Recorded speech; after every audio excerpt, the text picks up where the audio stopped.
درود شالوگل خوجه هستم با تازه‌ترین خبرهای تاجیکستان و جهان در برنامه خبری امروز 2 نوامبر این موضوع ها را داره. با جای درس انگلیسی افراطگرایی را تعلیم داد. دادگاه شهر دوشنبه به محاکمه یک معلم و شاگردانش پرداخت. در کرسی عیبداری 10 نفر نشستند. مقصد ایون جوانان همه ایورا میزنن سلفی 401.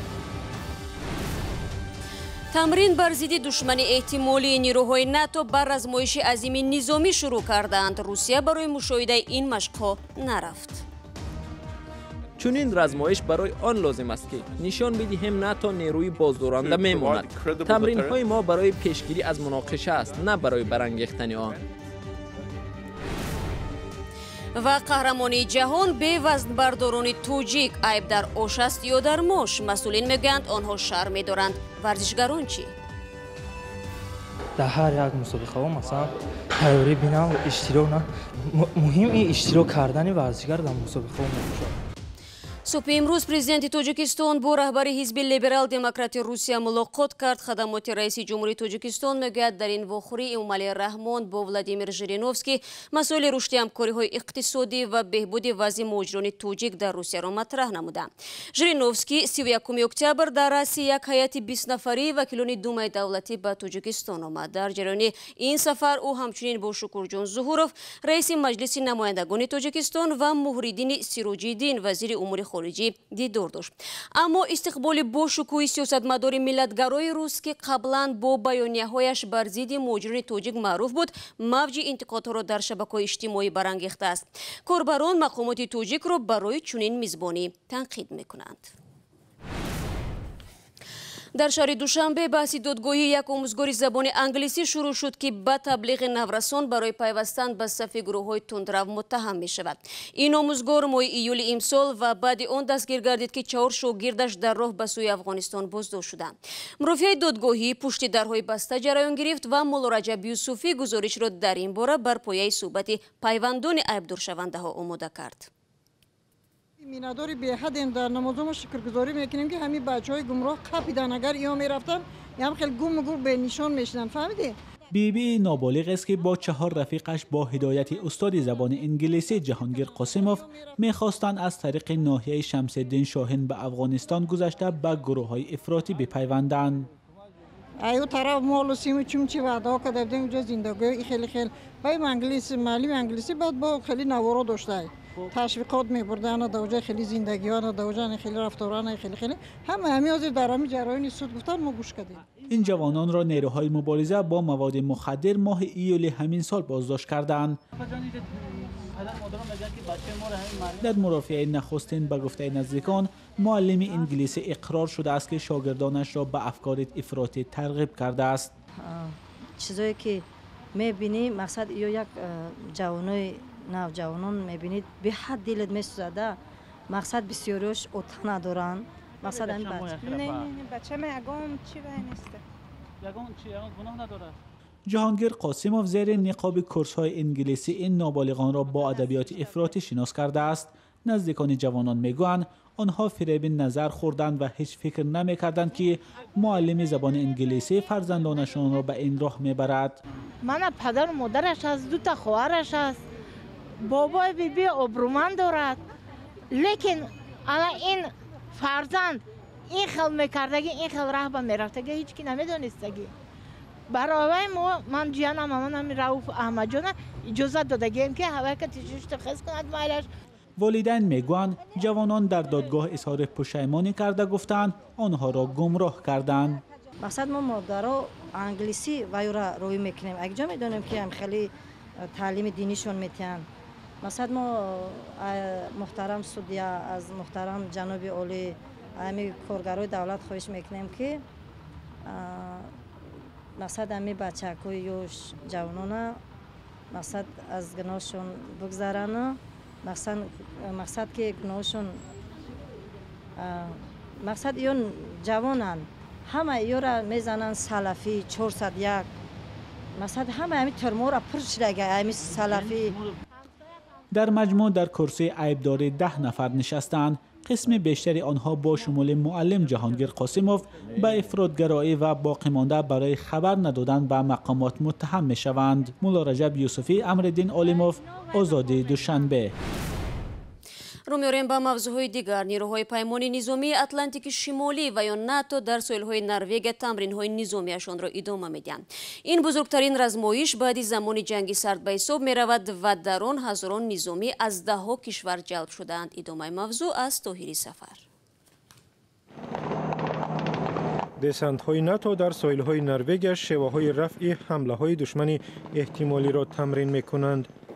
رزمایش‌های 2 هفته‌ای با نام نیزه 3 سره روز 25 اکتبر آغاز یافت. در آن 50,000 نظامی از 31 کشور شرکت دارند. تمرین‌ها بعد ختم جنگ سرد بزرگترین رزمایش ناتو است، ولی به گفته مسئولانش در آن فقط شیوه‌های مقابله را مشق می‌کنند.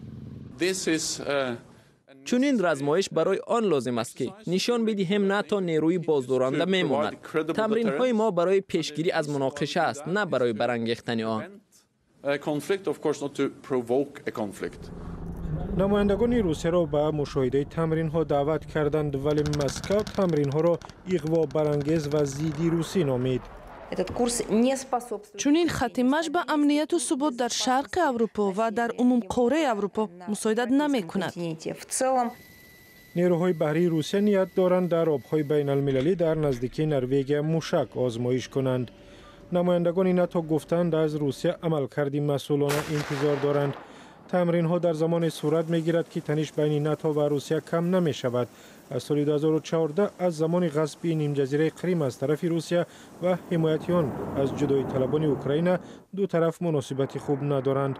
بر رزمایش های نیزه 3 سره 250 هواپیما، 65 کشتی و 10,000 تانک و دیگر ماشین های نظامی جلب شدند.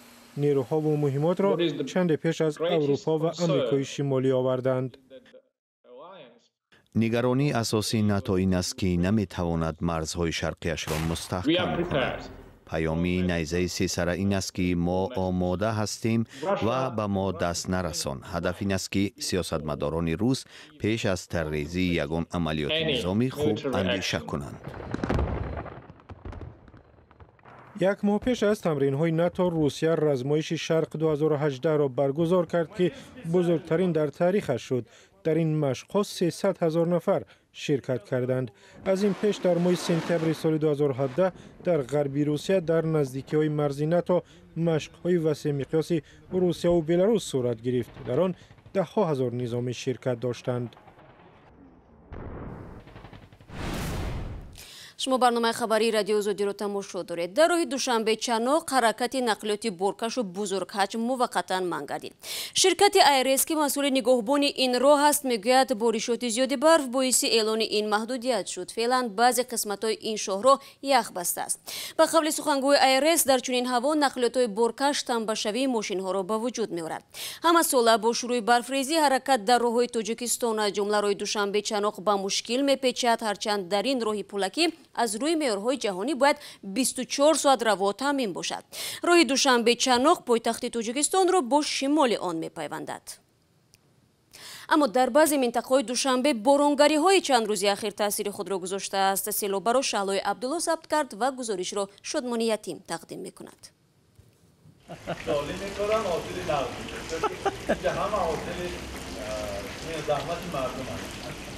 قربانی صابر هنرپیشه شناخته تئاتر و سینمای تاجیک است که از آب جمع شده نزد منزلش هزل میکند.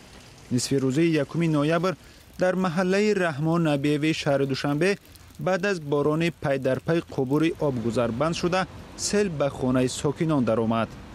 بعد رفتیم همون جایی که آب از همون کالودت روز کده برآمده بیرون. یک دریا آب بود. این دریا مثلا خانه های همسایه را همش چی کرد؟ حالی پای لوچ میگذاشتن دیگه در آمدن دیگه حالی بیرون نبرآمدن. حالی این آب رفته سای کانالیزاسیون وگرنه آب نه خانه ما در آمده بود تا جای پای ماشین و تا نیمی در آب بود. بعد از مراجعت ساکنان کارمندان آب و کاریزی شهر آمده قبورهای آبگذر را تازه کردند. ما کو ضرر ندیدیم، نه که آدمای ایسو خیلی ضرر دیدن. اون یک خانه اون طرف جایی که колодец буромада буд биёй суруч яъне ваё хонаҳошон падвалошон ҳам таги об монд. 2 рӯз боз дар душанбе борони шадиди пай дар пай меборад. обу ҳавошиносон идома ёфтани чунин вазъи ҳаворо пешгӯӣ мекунанд. ҳар сол дар душанбе боришот маҷрои оби ҷӯю дарёҳоро тағйир медиҳад ки даҳҳо манзили сокинон зарар мебинанд. барномаро идома медиҳем. Дар шабу рӯзе ки 800 вазнбардор аз 100 кишвари дунё барои сабқат дар Туркманистон ҷамъ омаданд, вазнбардорони Тоҷикистон тоза соҳиби толор ва таҷҳизоти варзишӣ шуданд. Масъулин мегӯянд ба хотири омода набудани варзишгарони тоҷик талоши фиристодани онҳоро ба ин сабқати ҷаҳонӣ накарданд, вале худи вазнбардорон як омили рушдро маҳз ширкат дар рақобатҳо медонанд. чуну чарои ин мавзӯъро аз Амриддин Олимов мешунавем. абдуҳаким 10 сол боз тамрин мекунад. ин бор умед дошт ба чемпионати ҷаҳон оид ба вазнабардорӣ дар шаҳри Ашхобод, пойтахти Туркманистон роҳ меёбад. Нашуд. خیلی دردآور است. ما رئیس از این جمله که رئیس فدراسیون با ما کمک نمیکنم و مثلا دستگیری نمیکنم. аз рӯзи 1 ноябр сабқатҳо дар Ашхобод оғоз ёфтанд. 800 варзишгар аз тамоми дунё барои қувваозмоӣ ба ин шаҳр омаданд. ғолибони ин қаҳрамонӣ ба бозиҳои олимпии Токио 2020 ро хат мегиранд. вазнабардорони тоҷик мегӯянд як моҳ пеш соҳибкоре барои тамрини онҳо толори варзишӣ сохт ва барои сабқатҳо омода мешаванд. ҳамарӯза машқи пурмасъул дар кор барои ин бояд ки варзишгар доимо дар ҷамоати таълими машқӣ бошад, дастгирӣ баланд хуб биёбад ки ба мусобиқаҳои байналмилалии чемпионати ҷаҳон ё чемпионати осиё бошад тайёрӣ бинад. дар федератсияи вазнабардорӣ гуфтанд, варзишгарони тоҷик барои иштирок дар чемпионати ҷаҳон омода набуданд, аз ин рӯ шарм дошта ба он ҷо нарафтанд. ба қавли онҳо дар ин ҳолат бо пули давлат рафтан айб аст. баръакс варзишгарон мегӯянд талоши онҳо барои рафтан ба чемпионат буд. мебоист федератсия аз қабл барои омода кардани онҳо мекӯшед. орзуи ҳамаи варзишгар ҳамин аст ки дар ҳар як мусобиқаҳо масалан тайёрӣ бинам, иштирок ҷо ҳам нагирем. муҳим ин иштирок кардани варзишгар дар мусобиқаҳо мебошад. бобохон Сангов сармураббии мунтахаби вазнабардории Тоҷикистон аст. ӯ мегӯяд барои омода шудани варзишгар шароити беҳтар лозим аст ки онро надоштанд. вақте ки рафта иштирок мекунӣ ба ҳар як варзишгар тахминан як домонаи $1000 расход мешавад, сарф мешавад. ин пула беҳуда расход кардан ман нахостам ки хубтараш боз нақстар машқ кунем ки ба солҳои оянда дар мусобиқаҳои осиёгӣ ва ҷаҳонӣ хубтар баромад кунем. тими Тоҷикистон то ҳол аз ҷои 20 болотар дастоварде нишон надодааст. масъулин маҳз бо ҳамин далел талоши рафтани вазнабардоронро ба сабқати байналмилалӣ беҳуда меҳисобанд. ва дар шаҳри Омаҳа имрӯз як чойхонаи тоҷикӣ боз мешавад ки муассиси он муҳоҷирони тоҷиканд. Хиромон Бақозода гузориш медиҳад. ҳамаи ашёро барои чойхона аз Тоҷикистон оварданд. сар аз зарфу тасвирҳо то ороишоти дигар. ҳама унсурҳои миллӣ дар чойхона ҳифз шуданд. равшан Султонов молики ресторан шом мунтазири тоҷиконест ки дар Небраска зиндагӣ мекунанд. дар шаҳри Омаха ёлоти Небраска як чойхона барпо кардем. хеле ки мебинед ино таҷҳизотҳо ҳамаш аз Тоҷикистон. мақсад аз он аст ки ҳамшарои мо худро танҳо ҳис накунанд. ошпазҳои чойхона ҳам муҳоҷирони тоҷик ҳастанд ва ғизоҳои асосӣ ҳам миллӣ мешаванд. хӯрокҳои тоҷикӣ, сих кабобҳои тоҷикӣ, чой, нон, ҳама чӣ омода аст. чойхонаи мазкур нахустин дар аёлати Небраска аст ва моликонаш умедворанд ҳамеша меҳмон хоҳад дошт. 15 дақиқа ки дар ихтиёр доштем ба поён мерасад. фардо бинандагони азиз мо барномаи хабарӣ надорем, аммо субҳи барвақт шумо метавонед навиди бомдодиро тамошо кунед. Та фардо, худо нигаҳдор.